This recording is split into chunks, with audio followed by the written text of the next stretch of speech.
अस्सलाम वालेकुम। रोडेंशिया, अब ये क्या है? तो भाई इनको हम वैसे रोडेंट्स भी बोलते हैं। ये असल में एक ऑर्डर है एनिमल्स की, या आसान तरीके से अगर हम बात करें तो ये एक ग्रुप है एनिमल्स का, मतलब छोटे छोटे एनिमल्स का, जिनमें आ जाते हैं चिपमंक्स, हैमस्टर्स, स्क्विरल मतलब गुलहरिया वगैरह, और हम सबके वाकिफ माउस और रैट मतलब चूहे। तो ये सभी एनिमल्स रोडेंशिया में आते हैं, लेकिन रैबिट्स इसमें नहीं आते, यानी कि खरगोश वगैरह। अब हम रोडेंट्स का मतलब समझ लेते हैं। रोडेंट्स असल में एक लैटिन जबान के वर्ड से आया है, रोडेंशिया से, और इसका मतलब होता है ना। GNAW, जी इसमें साइलेंट होगा, और ना का मतलब होता है कुतरने वाला। असल में ये जितने भी एनिमल्स हैं ना छोटे छोटे, ये हर चीज को कुतरते हैं, इसलिए इनको रोडेंशिया बोला जाता है, या रोडेंट्स मतलब कुतरने वाले एनिमल्स। इनको हम छोटे मैमल्स भी बोल सकते हैं, लेकिन बड़े मैमल्स कौन से हैं? तो भाई बड़े मैमल्स में हम इंसान आते हैं, हाथी आते हैं, घोड़े आते हैं, गाय भैंस, ये सारे बड़े मैमल्स हैं, लेकिन ये छोटे मैमल्स हैं, और इनकी तकरीबन 4600 स्पीशीज पाई जाती हैं। अभी तक का जो सबसे बड़ा रोडेंट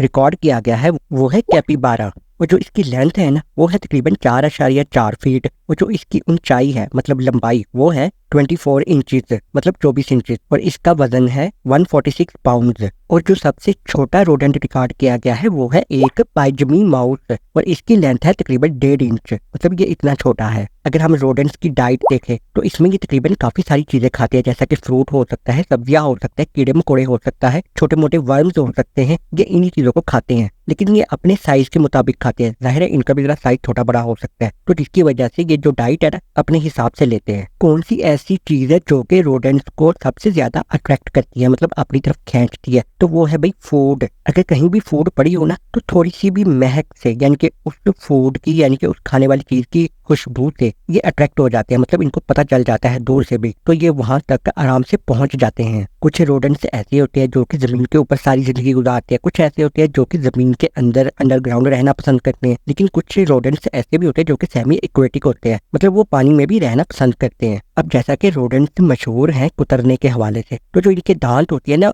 ये पेयर में होते हैं, ऊपर भी और नीचे, और इनको हम कहते हैं इंसीजर टीथ। और जो इनके ये दांत होते हैं ना इनकी रूट्स नहीं होती, और ये कंटिन्यूसली ग्रो होते रहते हैं। कहने का मतलब ये है कि ये लगातार बढ़ते रहते हैं, और ये इनके दांत इतने मजबूत होते हैं कि ये कंक्रीट जैसी चीज को भी आराम से कुतरते रहते हैं, यानी कि काट सकते हैं। असल में ये इनकी मजबूरी भी होती है कुतरना, क्योंकि अगर ये नहीं कुतरेंगे या काटेंगे नहीं तो क्या होता है ना, इनके दांत क्योंकि बढ़ते रहते हैं, तो जिसकी वजह से इनके दांत ट्रिम नहीं होते, मतलब वो घिसते नहीं है, कि वो बढ़ते रहते हैं तो वो आपस में भी जाहिर टकरा जाएंगे ऊपर और नीचे से, तो इसलिए फिर ये हर चीज को कुतरना शुरू कर देते हैं, तो जिसकी वजह से इनके दांत रगड़े जाते हैं। अब जाहिर है जब इनके दांत रगड़े जाते हैं तो वो भी ट्रिम हो रहे होते हैं, यानी कि वो भी साइज में छोटे हो रहे होते हैं और ग्रो भी होते रहते हैं, तो इसलिए हर चीज को कुतरते रहते हैं। अगर इनको कोई चीज कुतरने के लिए ना मिले, मतलब काटने के लिए ना मिले, तो ये क्या करते हैं कि अपने ही दांतों को आपस में रगड़ते रहते हैं, ताकि वो रगड़ के छोटे होते रहें, मतलब ट्रिम होते रहें, और दोबारा ग्रो होने में उनको आसानी हो। अब मिसाल के तौर पर रैट और माउस, चूहे वगैरह, ये जब भी किसी के घर में घुस जाते हैं तो जाहिर है ये बहुत शरारती होती है, ये जो भी चीज सामने आ जाए उसको कुतरना शुरू कर देते हैं, मतलब उसके घर का सत्यानाश कर देते हैं जिसके घर में ये आ जाए। तो मतलब इन रोडेंशिया का काम ही ये होता है कुतरना। और अब आखिर में